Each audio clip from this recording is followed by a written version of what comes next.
ओम नमो भगवते वासुदेवाय। श्रीमद्भागवत महापुराण के द्वितीय खंड के 10वें स्कंदे का 85वां अध्याय 85 अध्याय पढ़ रही हूँ। श्री भगवान के द्वारा वसुदेव जी को ब्रह्म ज्ञान का उपदेश तथा देवकी जी के 6 पुत्रों को लुटा लाना। श्री सुखदेव जी कहते हैं, परीक्षित, इसके बाद एक दिन भगवान श्री कृष्ण और बलराम जी प्रातकालीन प्रणाम करने के लिए माता पिता के पास गए। प्रणाम कर लेने पर वसुदेव जी बड़े प्रेम से दोनों भाइयों का अभिनंदन करके कहने लगे। वसुदेव जी ने बड़े बड़े ऋषियों के मुंह से भगवान की महिमा सुनी थी तथा उनके ऐश्वर्यपूर्ण चरित्र भी देखे थे। इससे उन्हें इस बात का दृढ़ विश्वास हो गया था कि ये साधारण पुरुष नहीं है, स्वयं भगवान है। इसलिए उन्होंने अपने पुत्रों को प्रेम पूर्वक संबोधित करके यूं कहा। सच्चिदानंद स्वरूप श्री कृष्ण, महायोगेश्वर संकर्षण, तुम दोनों सनातन हो। मैं जानता हूँ कि तुम दोनों सारे जगत के साक्षात कारण स्वरूप, प्रधान और पुरुष के भी नियामक परमेश्वर हो। इस जगत के आधार, निर्माता और निर्माण सामग्री भी तुम ही हो। इस सारे जगत के स्वामी तुम दोनों हो और तुम्हारी ही क्रीड़ा के लिए इसका निर्माण हुआ है। यह जिस समय जिस रूप में जो कुछ रहता है, होता है, वे सब तुम ही हो। इस जगत में प्रकृति रूप से भोग्या और पुरुष रूप से भोगता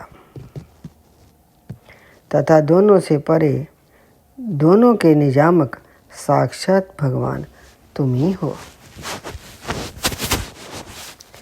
इंद्रा अतीत, जन्म, अस्तित्व आदि भाव विकारों से रहित परमात्मन, इस चित्र विचित्र जगत का तुम ही ने निर्माण किया है और इसमें स्वयं तुमने ही आत्मा रूप से प्रवेश भी किया है। तुम प्राण और जीव के रूप में इसका पालन पोषण कर रहे हो। प्राण भाव क्रिया शक्ति और ज्ञान शक्ति भाव जीव। तुम प्राण और जीव के रूप में इसका पालन पोषण कर रहे हो। क्रिया शक्ति प्रधान प्राण आदि में जो जगत की वस्तुओं की सृष्टि करने की सामर्थ्य है, वे उनकी अपनी सामर्थ्य नहीं, तुम्हारी ही है, क्योंकि वे तुम्हारे समान चेतन नहीं, अचेतन हैं, स्वतंत्र नहीं, परतंत्र हैं। अतः उन चेष्टाशील प्राण आदि में केवल चेष्टा मात्र होती है, शक्ति नहीं। शक्ति तो तुम्हारी ही है। चंद्रमा की कांति, अग्नि का तेज, सूर्य की प्रभा, नक्षत्र और विद्युत आदि की स्फुरण रूप से सत्ता, पर्वतों की स्थिरता, पृथ्वी की साधारण शक्ति रूप वृत्ति और गंध रूप गुण, ये सब वास्तव में तुम ही हो। जल में तृप्त करने, जीवन देने और शुद्ध करने की जो शक्तियां हैं, वे तुम्हारा ही स्वरूप हैं। जल और उसका रस भी तुम ही हो। इंद्रिय शक्ति, अंतःकरण की शक्ति, शरीर की शक्ति, उसका हिलना डोलना, चलना फिरना, ये सब वायु की शक्तियां तुम्हारी ही हैं। दिशाएं और उनकी अवकाश भी तुम ही हो। आकाश और उसका आश्रयभूत सफोट, शब्द तन्मात्रा, जपरावाणी, नाद पश्यंती, ओंकार, मध्यमा तथा वर्ण, भाव अक्षर एवं पदार्थों का अलग अलग निर्देश करने वाले पद, रूप, वैखरी वाणी भी तुम ही हो। इंद्रियां, उनकी विषय प्रकाशनी शक्ति और अधिष्ठातर देवता तुम ही हो। बुद्धि की निश्चयात्मक शक्ति और जीव की विशुद्ध स्मृति भी तुम ही हो। भूतों में उनका कारण तामस अहंकार, इंद्रियों में उनका कारण तेजस अहंकार और इंद्रियों के अधिष्ठातर देवताओं में उनका कारण सात्विक अहंकार तथा जीवों के आवागमन का कारण माया भी तुम ही हो। भगवान, जैसे मिट्टी आदि वस्तुओं के विकार, घड़ा, वृक्ष आदि में मिट्टी निरंतर वर्तमान है और वास्तव में वे कारण रूप ही हैं, उसी प्रकार जितने भी विनाशवान पदार्थ हैं उनमें तुम कारण रूप से अविनाशी तत्व हो। वास्तव में वे सब तुम्हारे ही स्वरूप हैं। प्रभु, सत्व, राजतम, ये तीनों गुण और उनकी वृत्तियां परिणाम महतत्ववादी परब्रह्म परमात्मा में तुम में योग माया के द्वारा कल्पित हैं। इसलिए ये जितने भी जन्म, अस्त, वृद्धि, परिणाम आदि भाव विकार हैं वे तुम में सर्वथा नहीं हैं। जब तुम में इनकी कल्पना कर ली जाती है तब तुम इन विकारों में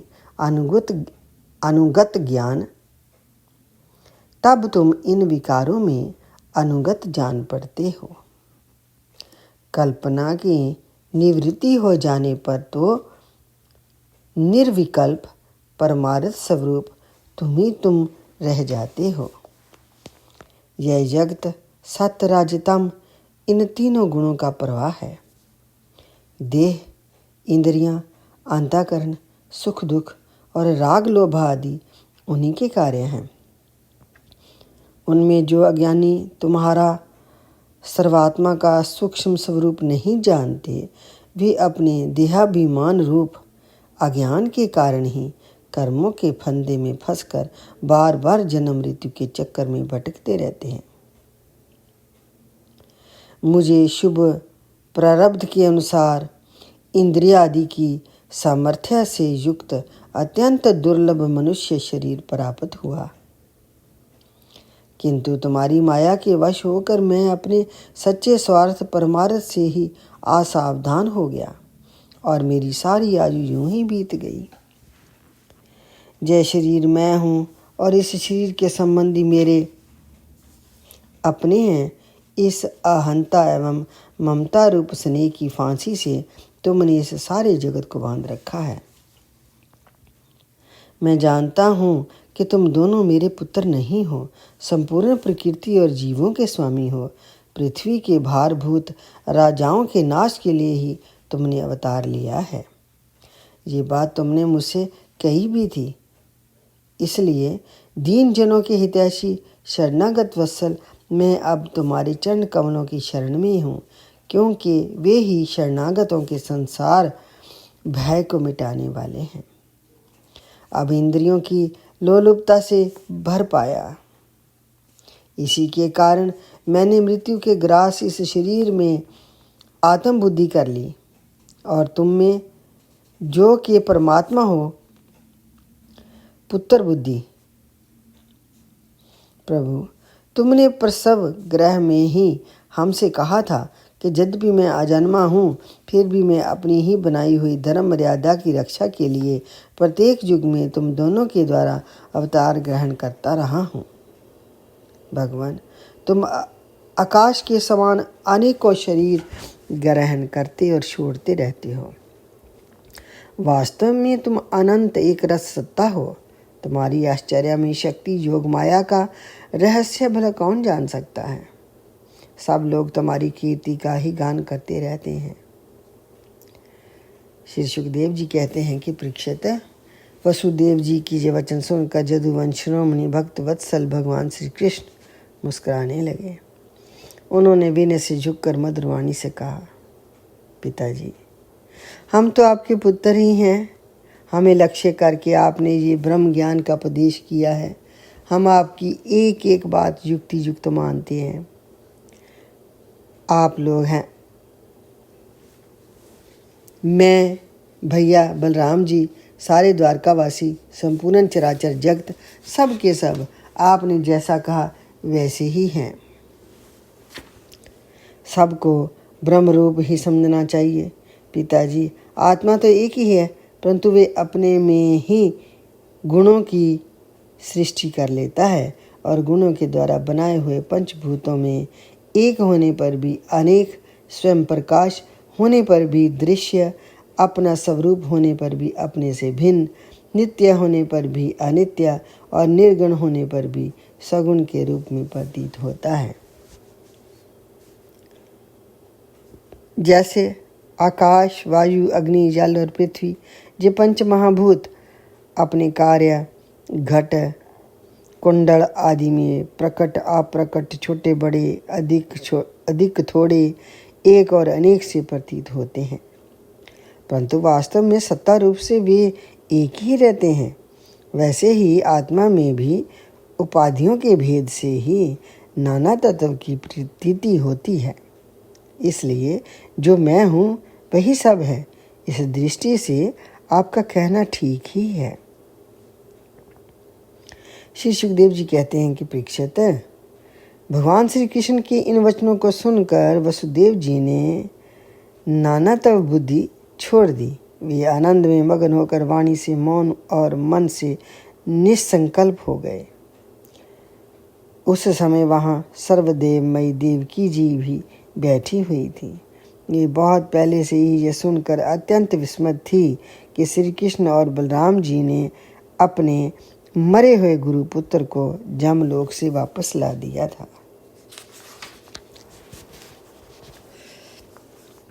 अब उन्हें अपने उन पुत्रों की याद आ गई जिन्हें कंस ने मार डाला था। उनके स्मरण से देवकी जी का हृदय आतुर हो गया, नेत्रों से आंसू बहने लगे। उन्होंने बड़े ही करुण स्वर से श्री कृष्ण और बलराम जी को संबोधित करके कहा, लोकाभिराम राम, तुम्हारी शक्ति मन और वाणी के परे है। श्री कृष्ण, तुम जगेश्वरों के भी ईश्वर हो। मैं जानती हूँ कि तुम दोनों प्रजापतियों के भी ईश्वर आदि पुरुष नारायण हो।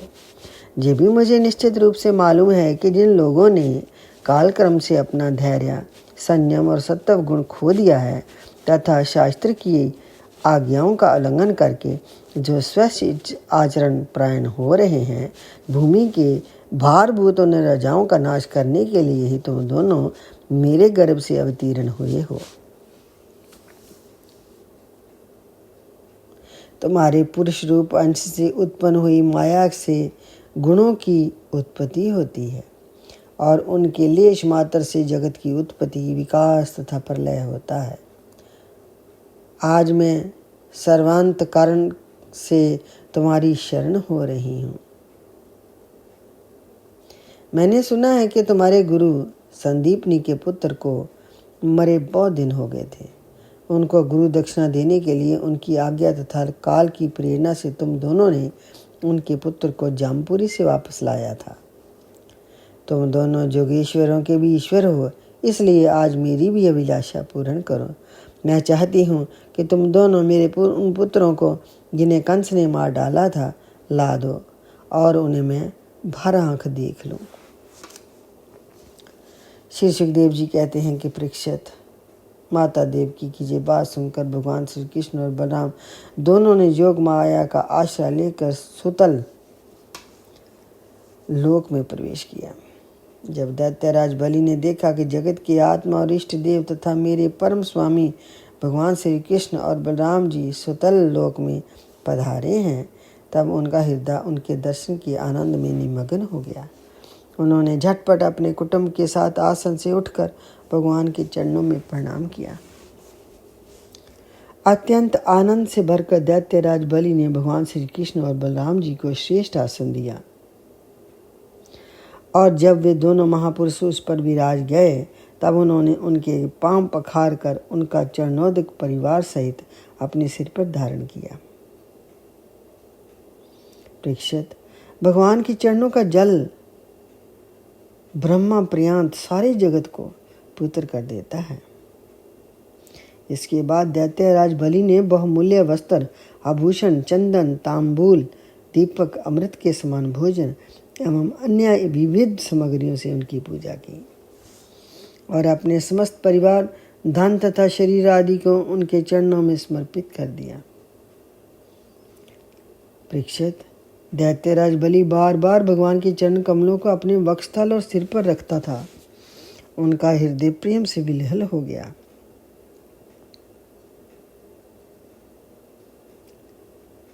नेत्रों से आनंद के आंसू बहने लगे, रोम रोम खिल उठा।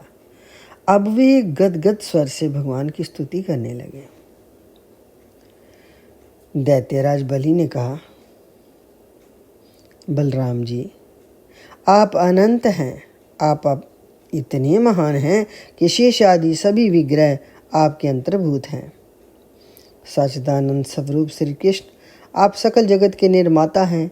ज्ञान योग और भक्ति योग दोनों के प्रवर्तक आप ही हैं। आप स्वयं ही पर ब्रह्म परमात्मा हैं। हम आप दोनों को बार बार नमस्कार करते हैं। भगवान, आप दोनों का दर्शन प्राणियों के लिए अत्यंत दुर्लभ है, फिर भी आपकी कृपा से वह सुलभ हो जाता है, क्योंकि आज आपने कृपा करके हम रजोगुणी एवं तमोगुणी स्वभाव वाले दैत्यों को भी दर्शन दिया है। हम और हमारे ही समान दूसरे दैत्य, दानव, गंधर्व, सिद्ध, विद्याधर, चारण, यक्ष, राक्षस, पिशाच, भूत और परमथ नायक आदि आपका प्रेम से भजन करना तो दूर रहा, आपसे सर्वदा दृढ़ वैर भाव ही रखते हैं। परंतु आपका श्री विग्रह साक्षात वेदमय और विशुद्ध सत्व स्वरूप है। इसलिए हम लोगों में से बहुतों ने दृढ़ वैर भाव से, कुछ ने भक्ति से, कुछ ने कामना से आपका स्मरण करके उस पद को प्राप्त किया है जिसे आपके समीप रहने वाले सत्य प्रधान देवता आदि भी प्राप्त नहीं कर सकते हैं। जोगेश्वरों के अधीश्वर बड़े बड़े जोगेश्वर भी प्रायः ये बात नहीं जानते कि आपकी योग माया ये है और ऐसी है, फिर हमारी तो बात ही क्या है। इसलिए स्वामी, मुझ पर ऐसी कृपा कीजिए कि मेरी चित्त वृत्ति आपके उन चरण कमलों में लग जाए जिसे किसी भी अपेक्षा न रखने वाले परमहंस लोग ढूंढा करते हैं, और उनका आश्रय लेकर मैं उससे भिन्न इस घर गृहस्थी के अंधेरे कुएं से निकल जाऊं। इस प्रकार आपके उन चरण कमलों की, जो सारे जगत के एकमात्र आश्रय हैं, शरण लेकर शांत हो जाऊं और अकेला ही विचरण करूं। यदि कभी किसी का संग करना ही पड़े तो सबके परम हितैषी संतों का ही हो। आप समस्त चराचर जगत के नियंता और स्वामी हैं। आप हमें आज्ञा देकर निष्पाप बनाएंगे, हमारे पापों का नाश कर दीजिए, क्योंकि जो पुरुष श्रद्धा के साथ आपकी आज्ञा का पालन करता है वे विधि निषेध के बंधन से मुक्त हो जाता है। भगवान श्री कृष्ण ने कहा, दैत्यराज, स्वयंभू मनवंतरों में प्रजापति मारीच की पत्नी उर्णा के गर्भ से 6 पुत्र उत्पन्न हुए थे। वे सभी देवता थे। वे ये देखकर कि ब्रह्मा जी अपनी पुत्री से समागम करने के लिए उद्यत हैं, हंसने लगे थे। इस परिहास रूप अपराध के कारण उन्हें ब्रह्मा जी ने शाप दे दिया और वे असुर योनि में हिरण्याकशिपु के पुत्र रूप से उत्पन्न हुए। अब जोग माया ने उन्हें वहां से लाकर देवकी के गर्भ में रख दिया और उनको उत्पन्न होते ही कंस ने मार डाला। दैत्यराज, माता देवकी जी अपने उन पुत्रों के लिए अत्यंत शोकातुर हो रही हैं और वे तुम्हारे पास हैं। अतः हम अपनी माता का शोक दूर करने के लिए इन्हें यहाँ से ले जाएंगे। इसके बाद ये शाप से मुक्त हो जाएंगे और आनंद पूर्वक अपने लोक में चले जाएंगे।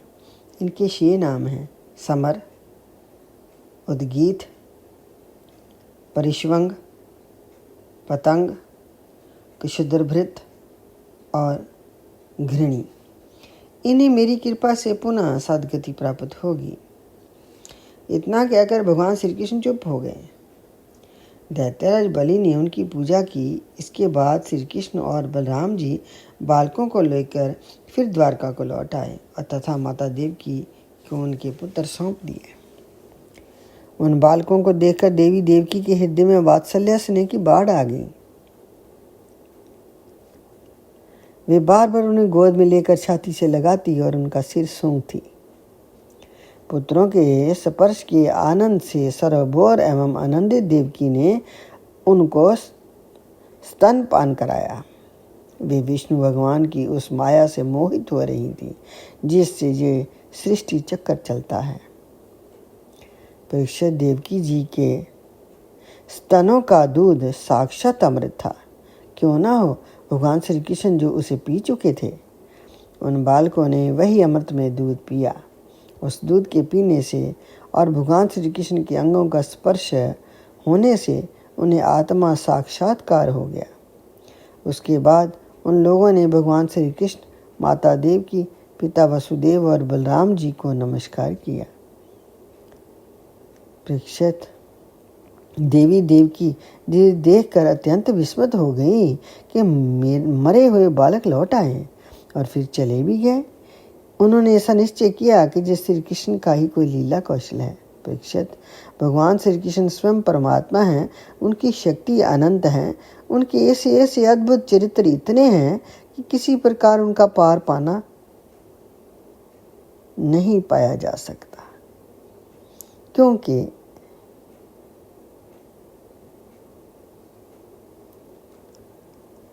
उनके ऐसे ऐसे अद्भुत चरित्र इतने हैं कि किसी प्रकार उनका पार नहीं पाया जा सकता। सूत जी कहते हैं, शौनकादि ऋषियों, भगवान श्री कृष्ण की कीर्ति अमर है, अमृतमयी है। उनका चरित्र जगत के समस्त पाप तापों को मिटाने वाला तथा भक्त जनों के कर्ण कोहरों में आनंद सुधा प्रवाहित करने वाला है। इसका वर्णन स्वयं व्यासनंदन भगवान श्री सुखदेव जी ने किया है। जो इसका श्रवण करता है अथवा दूसरों को सुनाता है, उसकी संपूर्ण चित्तवृत्ति भगवान में लग जाती है और वे उन्हीं के परम कल्याण स्वरूप धाम को प्राप्त हो जाता है। इति श्रीमद् भागवत महापुराण के द्वितीय कांड के 10वें स्कंद का 85वां अध्याय संपूर्ण। श्रीमद् भागवत महापुराण की आरती। आरती अति पावन पुराण की, धर्म भक्ति विज्ञान खान की। महापुराण भागवत निर्मल, सुखमुख विगलित निगम कल्प फल। परमानंद सदा रस में कल, लीला रति रस रस निधान की। आरती अति पावन पुराण की। कलिमलि मथनी त्रिताप निवारणी, जन्म मृत्यु में भव भय हारणी। सेवत सतत सकल सुख कारणी, सुमहौषधि हरि चरित गान की। आरती अति पावन पुराण की। विषय विलास विमोह विनाशनी, विमल विराग विवेक विकाशनी।